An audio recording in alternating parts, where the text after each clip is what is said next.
hiki ni jina lake. Tangazeni wokovu wake, tangazeni siku kwa siku.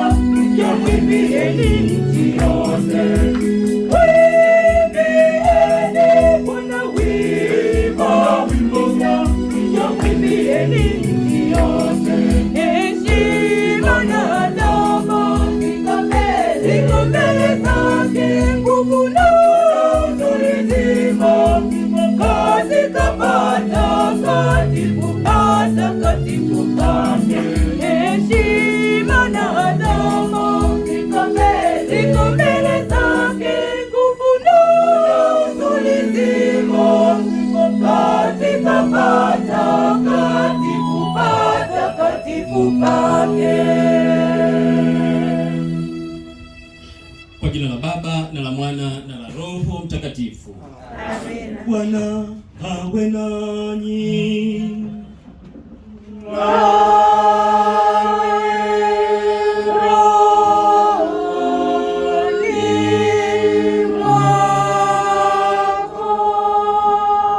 Ndugu zangu katika Kristo, ni siku nyingine tena Mungu Mwenyezi ametujalia, nasi tuko mbele yake tukishiriki katika kulisikiliza neno lake na katika kumega mkate. Kwa namna ya pekee leo hii Mama Kanisa anafanya kumbukumbu ya Mtakatifu Yasinta Mtawa tarehe 30 ya mwezi wa Januari. Ni siku ya pekee kabisa. Pia tunaungana na wanajumuiya wakiwa wanapeleka maombi yao na kumshukuru Mungu pia kupitia mtakatifu huyu Yasinta. Basi kwa ajili hiyo tuzidi kumwomba Mungu azidi kujalia neema nyingi katika familia zetu na katika jumuiya zetu na ustawi wa kanisa kwa ujumla. Pia tuungane na wanajumuiya mbalimbali walioleta nia zao hapa mbele altareni. Familia ya Gabrieli Mandembwe wanamshukuru Mungu kwa kuwajalia afya ya mwili na roho. Pia wanawaombea marehemu George Mandembwe, Philbert Francis, Cesaria Thomas Lengai, Veronica Philbert na marehemu wote wa ukoo na marehemu wote pia wasio na waombezi. Familia ya Moses Mandagala wanamshukuru Mungu kwa kuwajalia afya ya mwili na roho. Wanamwomba Mungu awajalie mwaka huu 2026 uwe wa heri na baraka, na wanaombea watoto wao Alves, Anori na Faisal afya ya mwili na roho. Pia wanaombea marehemu wote wa ukoo wa Chanda na marehemu wote wa ukoo wa Madagala. Ni hamisa kwa ajili iliyoombwa na familia ya Jedi Mzungu. Wanamshukuru Mungu kwa matendo makuu anayowatendea. Wanamwomba aweze kuwalinda na kuwa kiongozi katika mwaka huu mpya wa 2026. Sara Kamote anamwombea baba yake Petro Joni na mama yake Evalina Petro, Charles George Dastan Kamote, Silvia Petro. Mungu awape pumziko na milele. Familia ya Dr. Mango inamshukuru Mungu kwa mema yote inayoijalia kwa kuwezesha kuona mwaka. Wanamuomba Mungu azidi kuwajalia baraka na wanaweka mwaka huu ili Mungu awasaidie katika ongezeko la imani yao ya Kikristo. Familia ya Edius Muganda inawaombea wagonjwa wote katika familia ya Rafaeli Muganda na Helmani Balaukwa wapate uponyaji. Kwa ajili ya marehemu hawa tunawakumbuka Furaha ya milele wape, e Bwana, na mwanga wa milele waangazie. Wapumzike kwa amani. Amina. Ndugu zangu, tukiri dhambi zetu ili tupate kustahilishwa kuadhimisha mafumbo matakatifu. Namungamia Mungu Mwenyezi.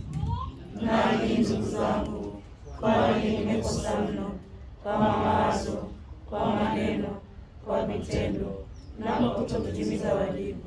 Nimekosa mimi, nimekosa sana. Ndiyo maana nakuomba Maria mwenye heri, bikira daima, malaika na watakatifu wote, nanyi ndugu zangu, niombeeni kwa Bwana Mungu wetu.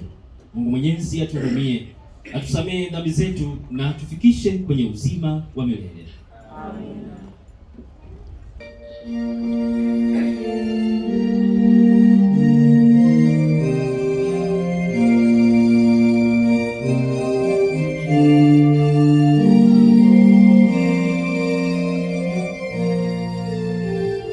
Bwana utuhurumie, utuhurumie,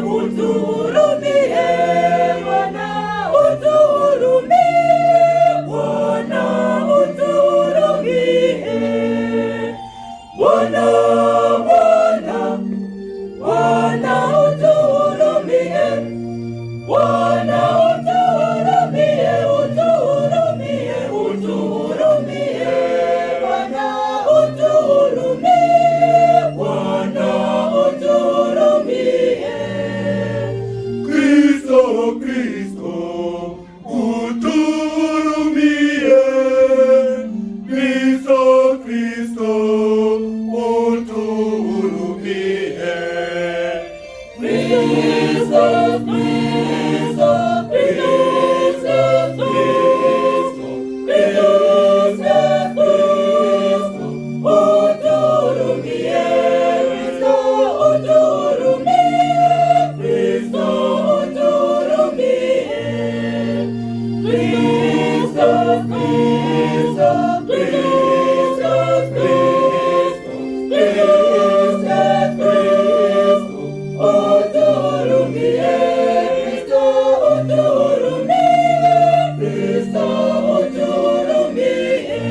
tunakushukuru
Tuombe. Mungu, wewe umelifundisha kanisa lako kushika amri zote na kuwapenda wote, wewe na jirani.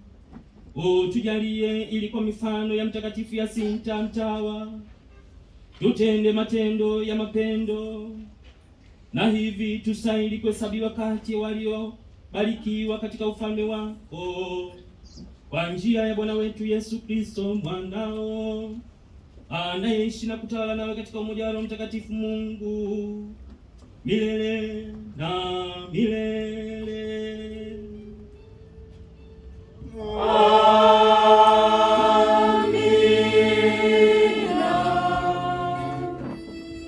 Somo la kitabu cha Samueli wa pili sura ya 11 mstari wa kwanza hadi wa 10 na mstari wa 13 hadi wa 17.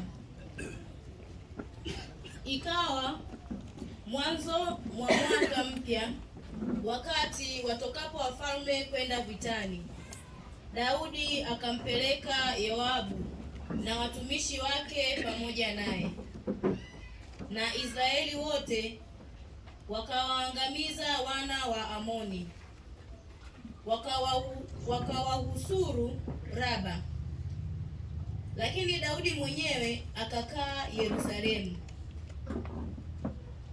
Ikawa wakati wa jioni, Daudi akaondoka kitandani, akatembea juu ya dari ya jumba la mfalme.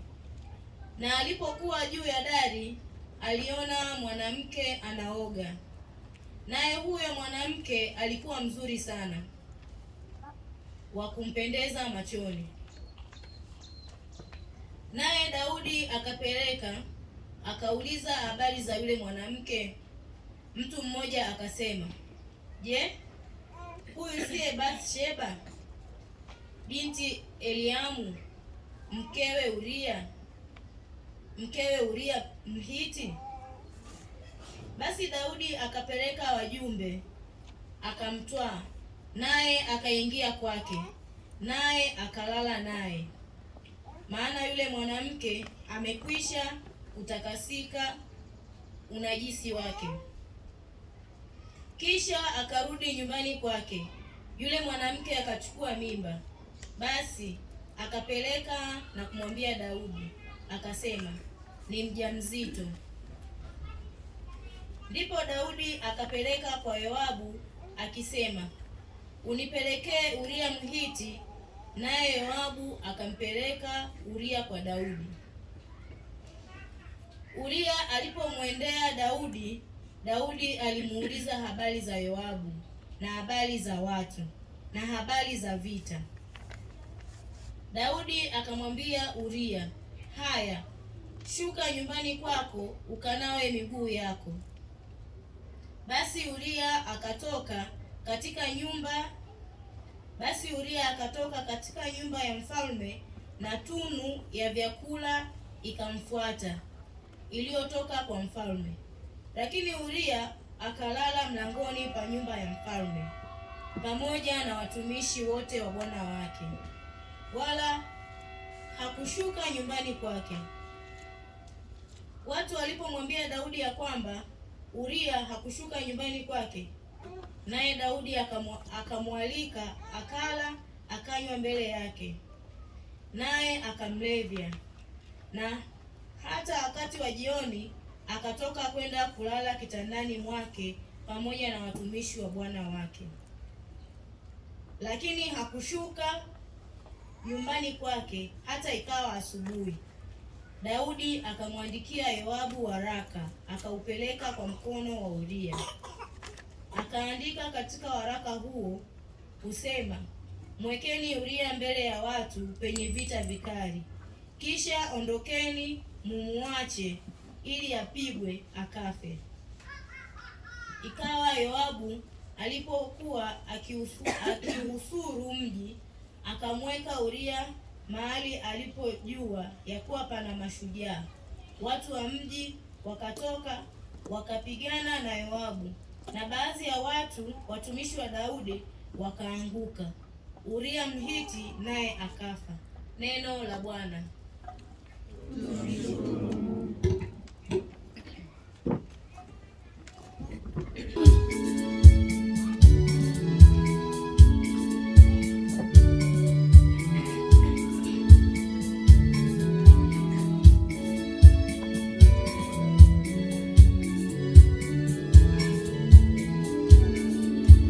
Ndipo niliposema, "Tazama nimekuja, Bwana nimekuja.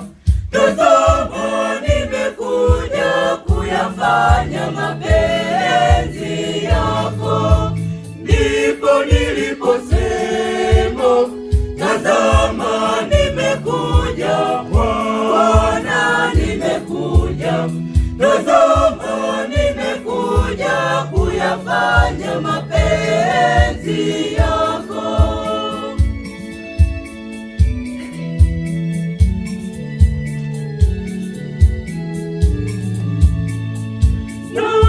Nalimngoja Bwana kwa saburi, akaniinamia, akakisikia kilio changu.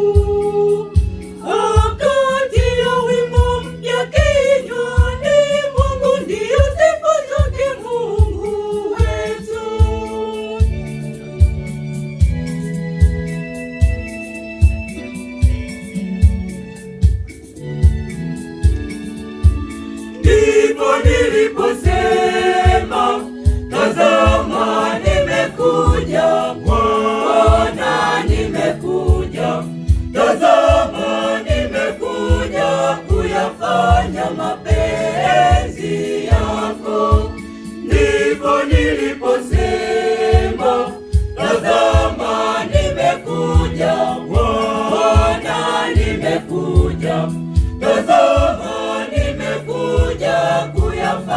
kuyafanya mapenzi yako.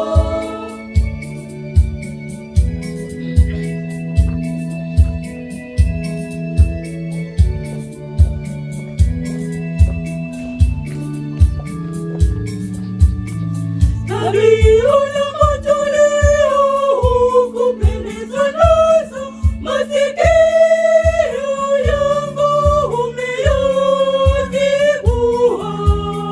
Kafara na sadaka za dhambi hukuzitaka, ndipo niliposema tazama nimekuja.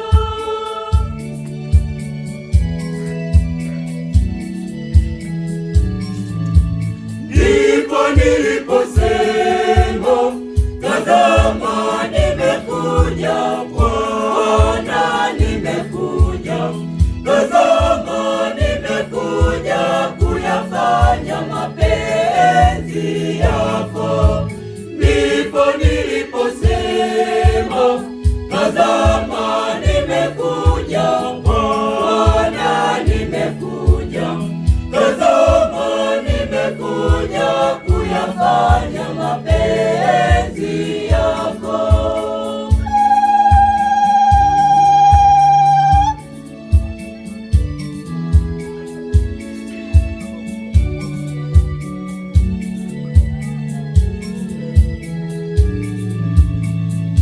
Katika gombo la chuo nimeandikiwa kuyafanya mapenzi yako, mapenzi yako.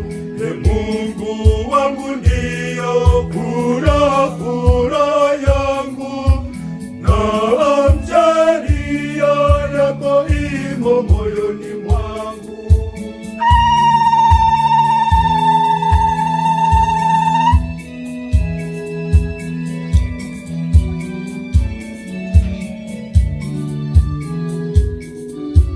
Ndipo niliposema tazama nimekuja, Bwana nimekuja, tazama nimekuja kuyafanya mapenzi yako.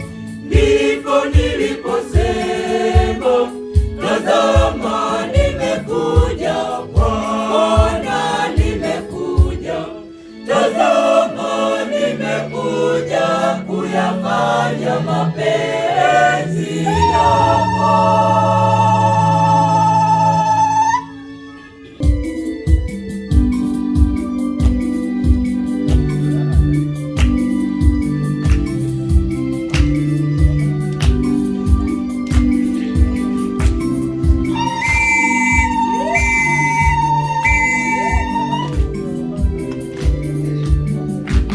Hallelujah, hallelujah, hallelujah.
ilivyoandikwa na Marko.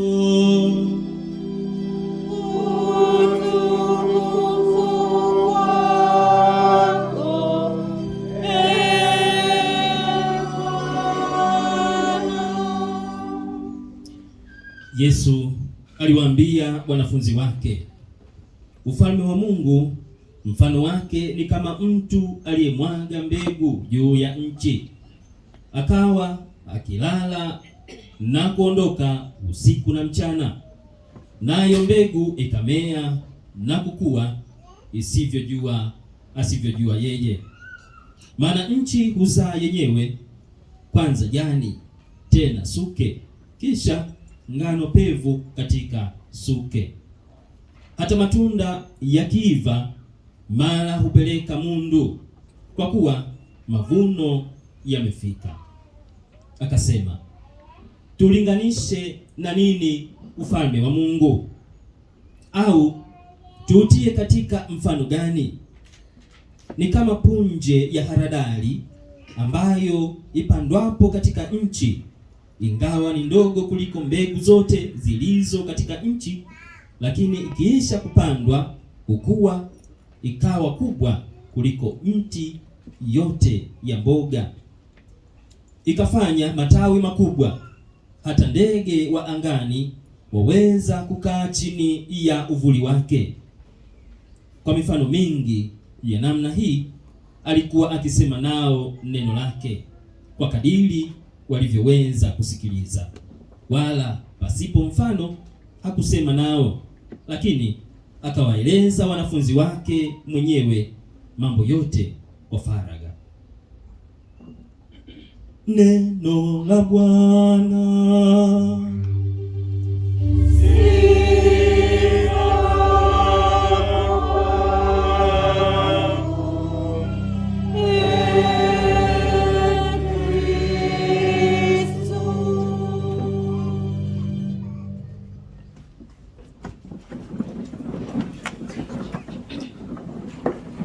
Ndugu zangu katika Kristo, tumsifu Yesu Kristo.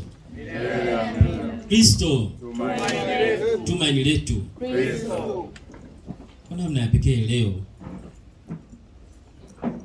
mama kanisa katika tarehe hii ya 30 Januari anafanya kumbukumbu ya Mtakatifu Yasinta Mtawa. Lakini kwa bahati kabisa na kwa namna ya pekee kabisa, basi tunayo jumuiya ya Mtakatifu Yasinta Mtawa. Kwa maana hiyo, tukifanya tukio hili au tukifanya adhimisho hili, si tena tunabaki katika kumbukumbu kama hivyo, kwa sababu leo ni siku yetu special. Hivyo inakuwa na hadhi kubwa kabisa, hadhi ya sikukuu. Hivyo tunayo kila furaha, tunayo kila namna ya kumshukuru Mwenyezi Mungu. Kwanza tumshukuru Mungu kwa makofi mengi.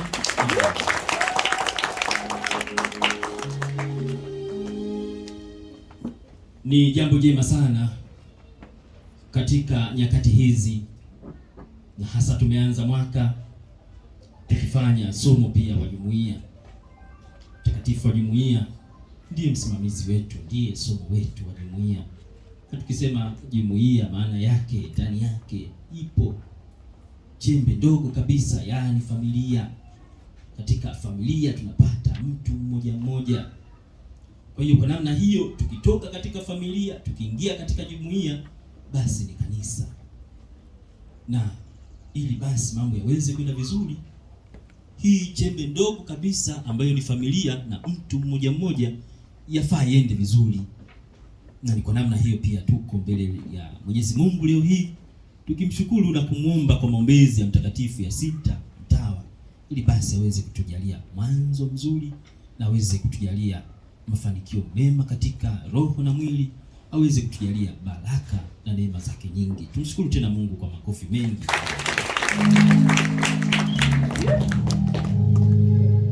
Basi ni katika muktadha huo, na mimi nipende kuwatakia heri sana kwa sikukuu hii ya Mtakatifu Yasinta, wanajumuiya wote wa Mtakatifu Yasinta Mtawa.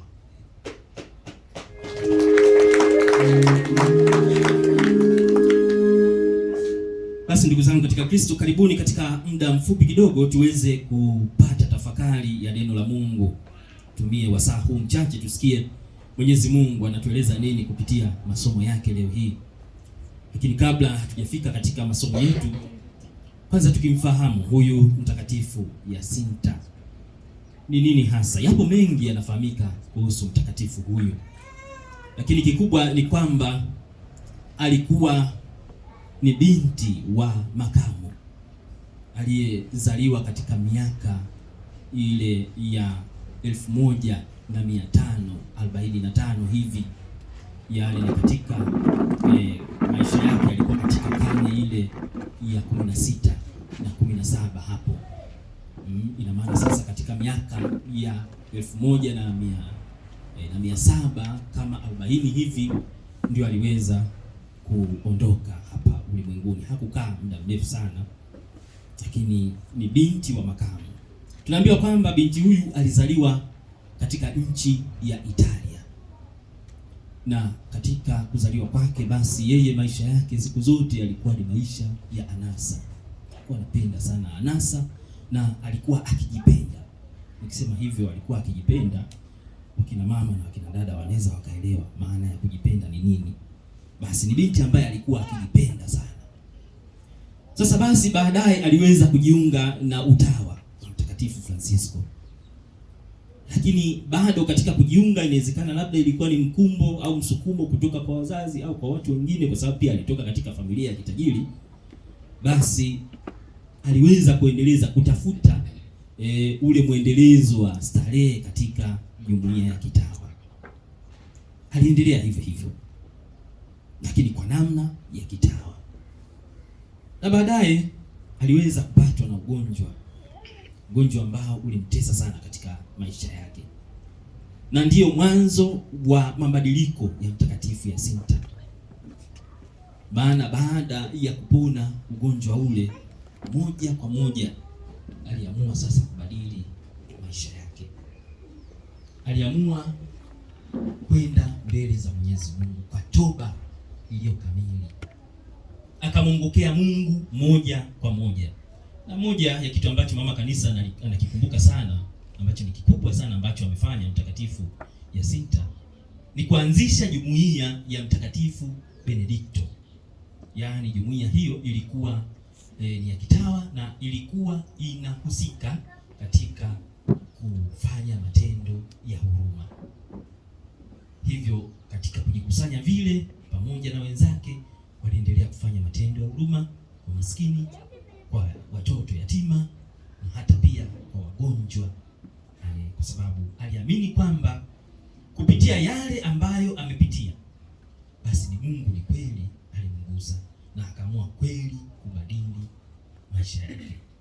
Na ndio maana katika miaka ile ya 1840 basi aliweza kutangazwa mtakatifu katika kanisa na akajulikana kama mtakatifu toka kipindi hicho. Na siku ya leo ya tarehe 30 Januari ndio siku iliyowekwa mahususi sana kwa adhimisho, kwa heshima ya Mtakatifu Yasinta mtawa. Kikubwa tunachojifunza ni maisha ya toba. Maisha ya toba na maisha ya kumwongokea Mungu kweli kweli, kubadili maisha yetu. Wakati mwingine tunaweza tukaona kwamba Mungu mbona hatuna mpango naye sisi, lakini Mungu ana mpango nasi. Kupitia hayo maisha yetu, kupitia udhaifu wetu, basi ana mpango nasi.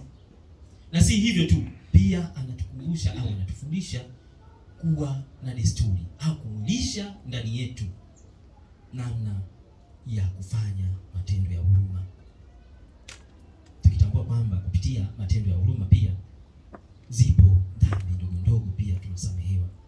Kupitia matendo ya huruma tunajiwekea hazina ya baraka nyingi kwa Mwenyezi Mungu.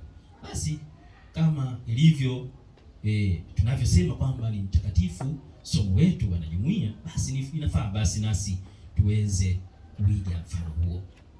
Kwanza kabisa mabadiliko ya ndani, na tuwe na desturi ya kufanya matendo ya huruma. Hivyo basi kama kulikuwa hakuna kipengele hicho katika jumuiya, sasa ni lazima tukiweke kidogo ili basi tumwenzi pia mtakatifu somo wetu. Tunajikusanya wakati fulani katika kipindi labda cha majilio au katika kipindi cha Kwaresma, tunafanya matendo ya huruma, na hakika hiyo itakuwa baraka kwetu na neema kutoka kwa Mwenyezi Mungu kwa maombezi ya mtakatifu huyu Yasinta Mtawa. Kupitia masomo yetu tuliyosikia leo hii, ni katika muktadha huo masomo yetu yanatuelekeza katika imani na mabadiliko, toba. Tumesikia katika somo la kwanza linalotoka katika kitabu cha Samueli, kitabu cha pili cha Samueli, sura ya 11 aya ya kwanza hadi ya 10 na ya 13 hadi ya 17. Ni historia fupi ya namna ambavyo vile Daudi mtumishi wa Mungu ambaye sasa alishashika nchi kipindi hicho, anaingia au anaanguka katika dhambi ya uzinzi kwa yule mke au yule Rahabu, mke wa Uria, anaingia katika dhambi. Historia hii tumeisikia namna ambavyo alikuwa akifanya, tunaita figisu za kuweza kusababisha sasa, kwa sababu ameshaona matatizo yameshatokea, anataka kuhalalisha kosa lake, kwa sababu pia katika sheria za wana wa Israeli ilikuwa ni hivyo kwamba ni mke mmoja mume mmoja.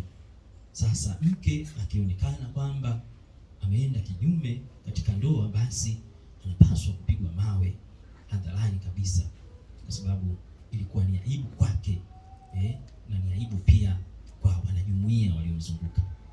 Hivyo yeye kwa kutaka kuhalalisha jambo lake akaamua kumtafutia namna Uria, ili basi ionekane kwamba yule ni mjane, kwa hiyo awe amemmiliki kwa namna moja au nyingine.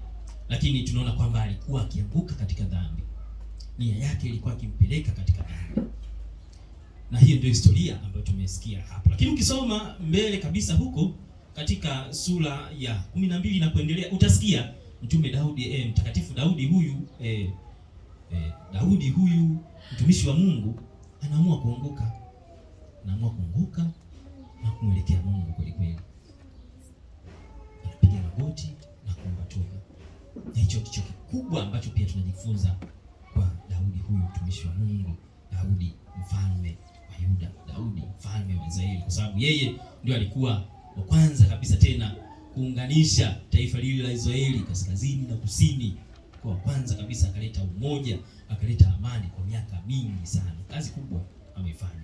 Lakini kubwa ambacho tunajifunza, yeye kama mwanadamu alikuwa akianguka katika dhambi, lakini katika wakati fulani alikuwa akiinuka na kumwendea Mungu na kuomba toba.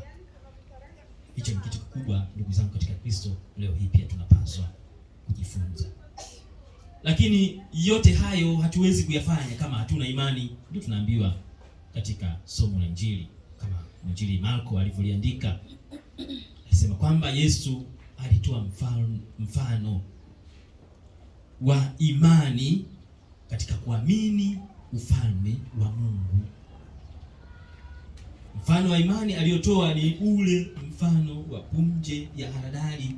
Alisema kwamba ni dogo mno kiasi kwamba punje ile ikianguka katika ardhi, basi huweza kumea na kutoa maua makubwa, miti, mche mkubwa na wenye matawi makubwa kuliko hata mboga yoyote ile. Baadaye kisha kuwa, basi hata ndege huja juu yake na kufurahi pamoja katika matunda yake, katika matunda ya mti huo. Maana yake ni nini? Maana yake ni kwamba kupitia imani yetu hii ndogo tunaweza kupokea toba kwa Mwenyezi Mungu. Kupitia imani yetu hii ndogo inaweza kukua na kuneemesha jumuiya nzima ya Kikristo, na si jumuiya tu ya Kikristo, hata watu wanaotuzunguka. Kupitia imani yetu inaweza ikawa baraka kwa watu wengine. Kupitia imani yetu ni namna nyingine ya watu wengine kuongoka. Kama tunavyofahamu ni kwamba hakuna imani bila matendo. Imani ni matendo. Na tukisema matendo sio kwamba tunajionyesha sisi ni watu wa imani, tunatembea huko na huko tukijionyesha. Hapana.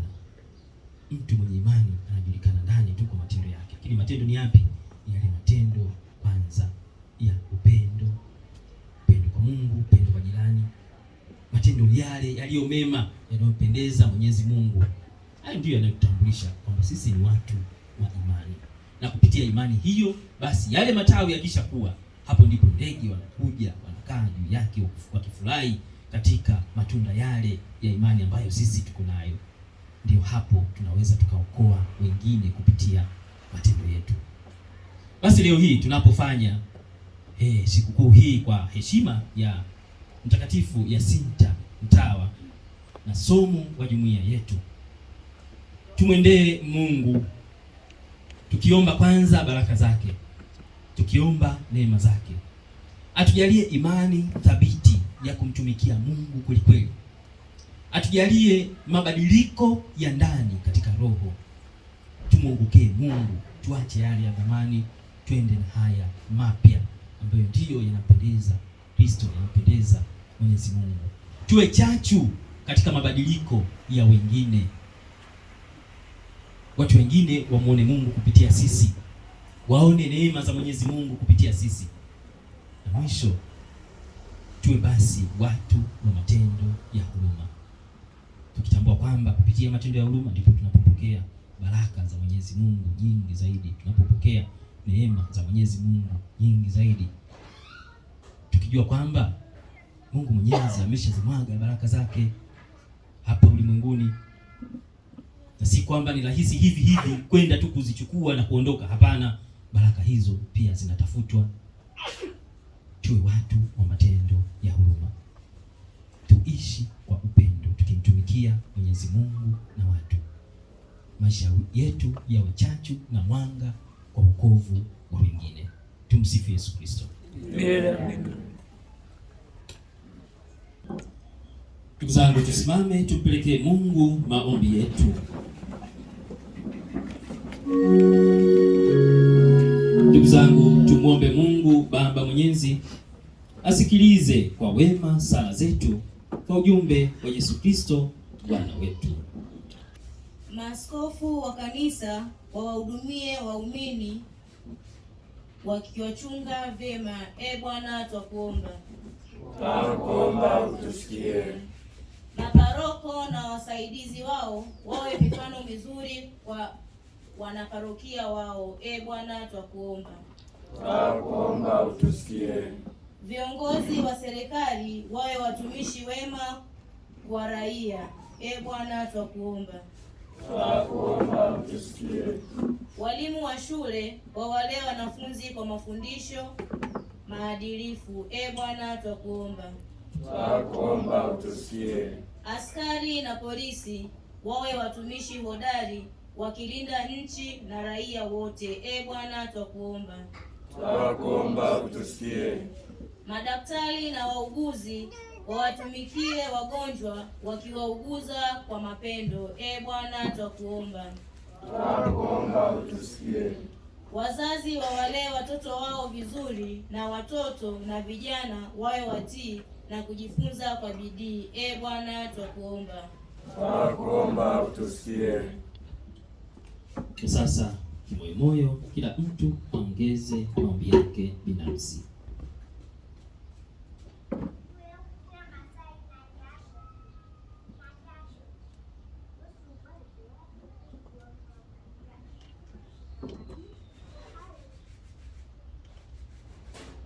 Bwana, twakuomba utusikie. Mungu uliye makimbilio na nguvu yetu, uliye asili ya wema wote, usikilize sala za kanisa lako, utujalie ili hayo tunayoomba kwa imani tuyapate kweli kwa njia ya Kristo Bwana wetu. Amina.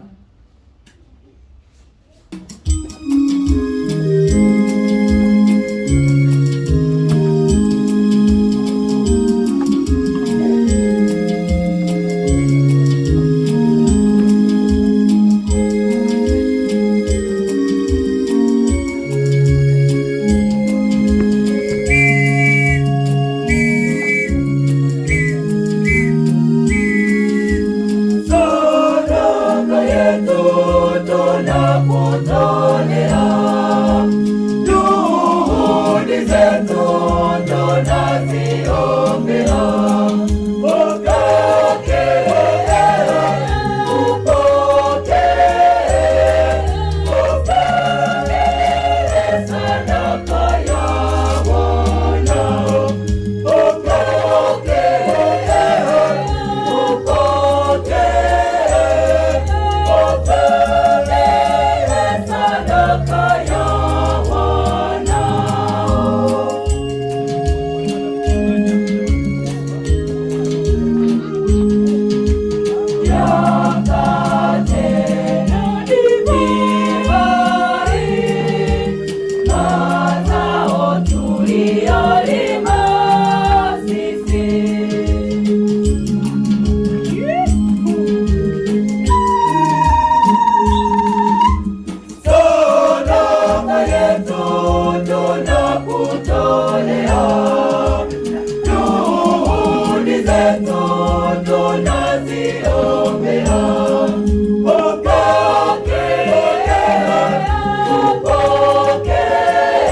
sadaka mikononi mwako, kwa sifa na utukufu wa jina lako, na pia kwa manufaa yetu sisi na kanisa lako. Bwana, pokea vipaji vya taifa lako na utujalie sisi tunaoadhimisha kazi ya mapendo makuu ya mwanao, tuimarishwe kwa mifano ya Mtakatifu Yasinta Mtawa katika upendo wako na kwa jirani, kwa njia ya Kristo Bwana wetu.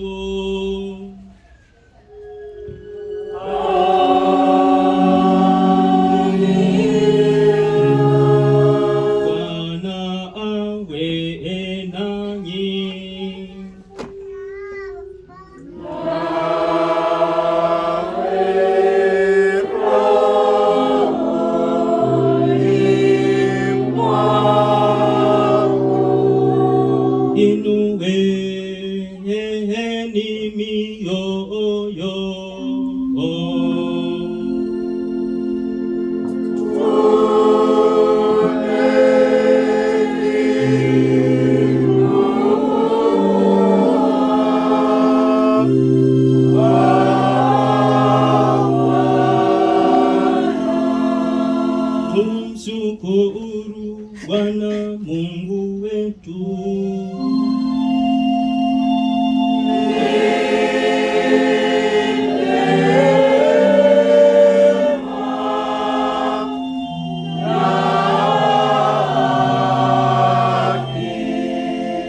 Kweli ni vema na haki, tendo la kufaa na kuleta wokovu. Tukushukuru wewe daima na popote, Bwana Baba uliye mtakatifu, Mungu mwenyezi wa milele. Wewe hukutunzwa katika kusanyiko la watakatifu, na kwa kuwapa taji wa mastahili yao unatunza mapaji yao. Wewe unatujalia mfano katika mwenendo wao na ushirika katika kuungana nao na msaada wa maombezi yao, ili kwa kuthibitishwa na mashahidi wengi namna hii tupige mbio bila kushindwa katika mashindano yaliyowekwa mbele yetu, na tupate pamoja nao ile taji la utakatifu lisiloharibika kwa njia ya Kristo Bwana wetu. Kwa hiyo sisi pamoja na malaika wakuu na umati mkubwa wa watakatifu tunakuimbia utenzi wa sifa tukisema bila mwisho.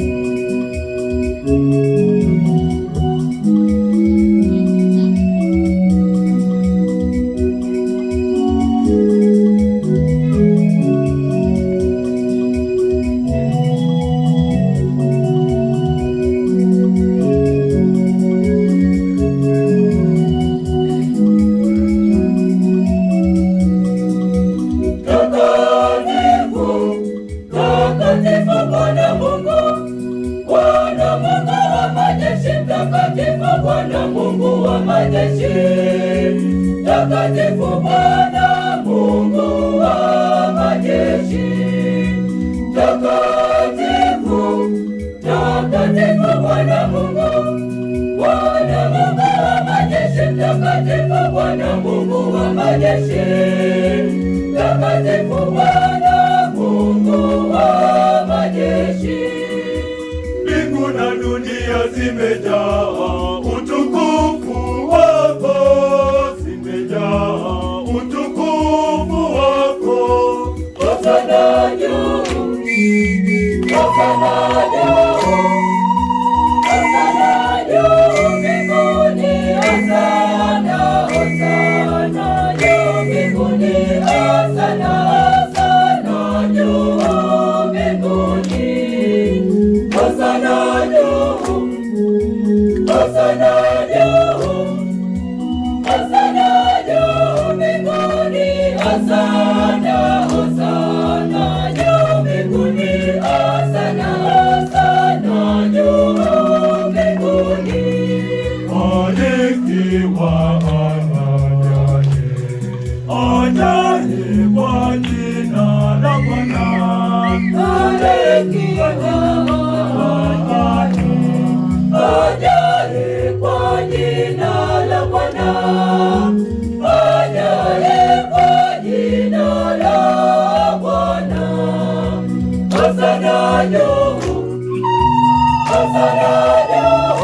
Bwana kweli mtakatifu na chemchemi ya utakatifu wote, tunakuomba vitakatifuze vipaji hivi kwa nguvu ya Roho wako, ili viwe kwetu mwili na damu ya Bwana wetu Yesu Kristo.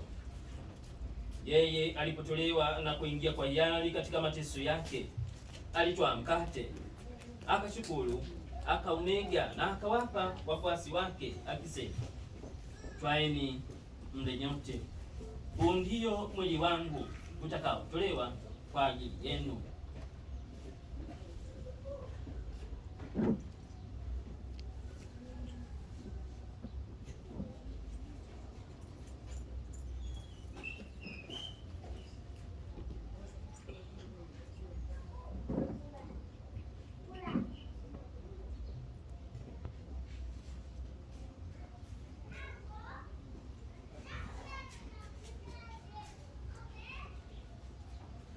Vivyo hivyo baada ya kula, akitwaa kikombe na kukushukuru tena, aliwapa wafuasi wake akisema, twaeni mnywe nyote, hiki ndicho kikombe cha damu yangu, damu ya agano jipya na milele, itakayomwagika kwa ajili yenu na kwa ajili ya wengi kwa maondoleo ya dhambi.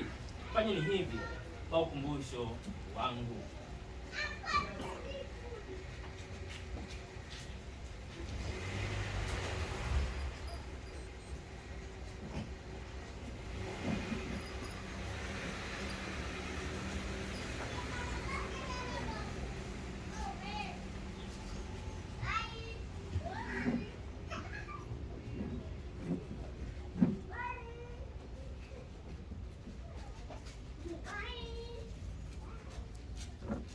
Fumbo la imani.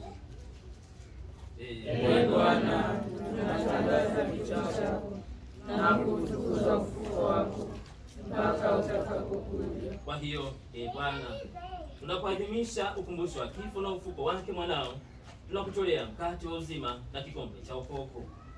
Tunakushukuru kwa kuwa umetustahilisha kusimama mbele yako na kutumikia. Pia tunakusihi kwa unyenyekevu, ili kwa kushiriki mwili na damu ya Kristo tukusanywe na Roho Mtakatifu tupate kuwa jamaa moja. Bwana, ulikumbuke kanisa lako lilionea popote duniani, ulikamilishe katika mapendo pamoja na Baba Mtakatifu wetu Leo wa 14 na askofu wetu mkuu Beatus Kinyaia, askofu msaidizi Wilbrod Kibozi na wapero wote. Wakumbuke pia ndugu zetu waliofariki dunia wakiwa na tumaini la ufufuko, na marehemu wote waliofariki dunia katika huruma yako, wapokee kwenye nuru ya uso wako. Tunakuomba uturumie sisi sote, ili pamoja na Maria Bikira mwenye heri, mama wa Mungu, na Mtakatifu Yosefu mume wake huyo bikira, mitume wenye heri na watakatifu wote waliokupendeza tangu kale, tustahili kushiriki uzima wa milele na kusifu na kutukuza kwa njia ya mwanao Yesu Kristo.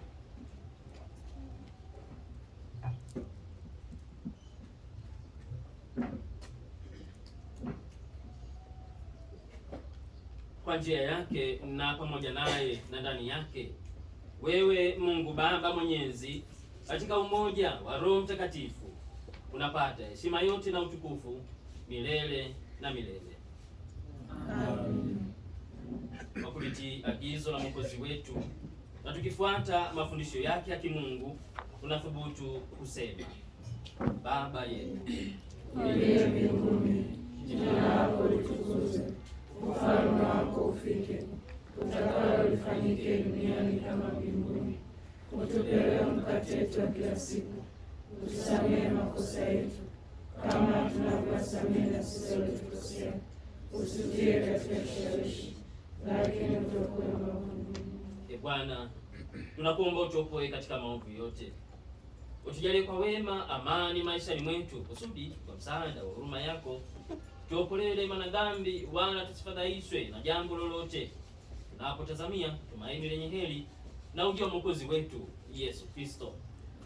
Kwa kuwa ufalme ni wako na nguvu na utukufu hata milele. Ee Bwana Yesu Kristo, uliwaambia mitume wako, amani na wachieni, amani yangu na waapa.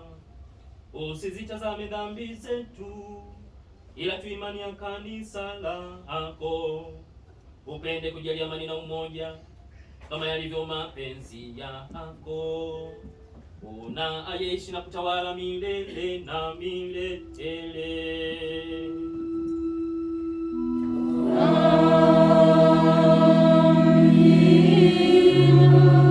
Amani ya Bwana iwe daima nanyi.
Oh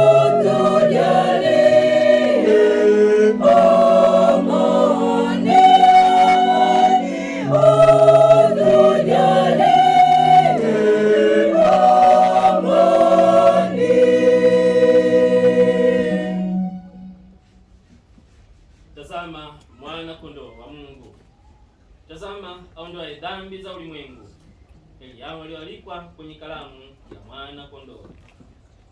Ee Bwana, sistahili uingie kwangu, lakini sema neno tu, na roho yangu itapona.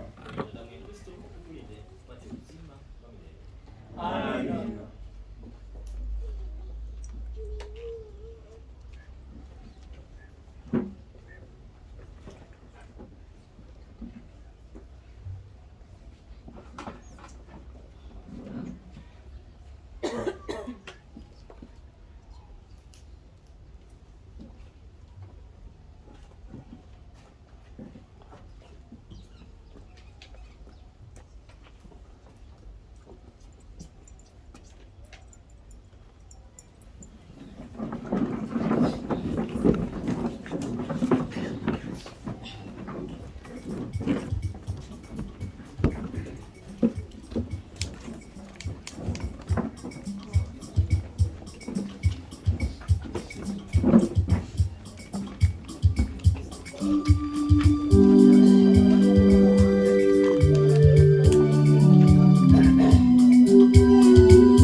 Bwana asema, hivyo watu wote watatambua ya kuwa mkiwa na upendo ninyi kwa ninyi mmekuwa wanafunzi wangu. Tuombe.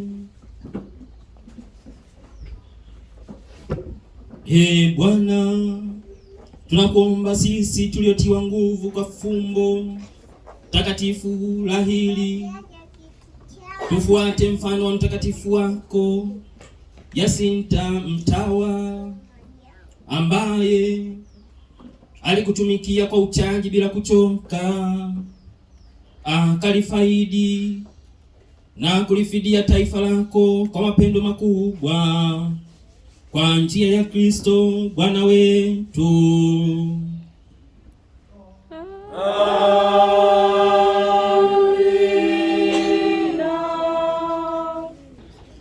Bwana awe nanyi.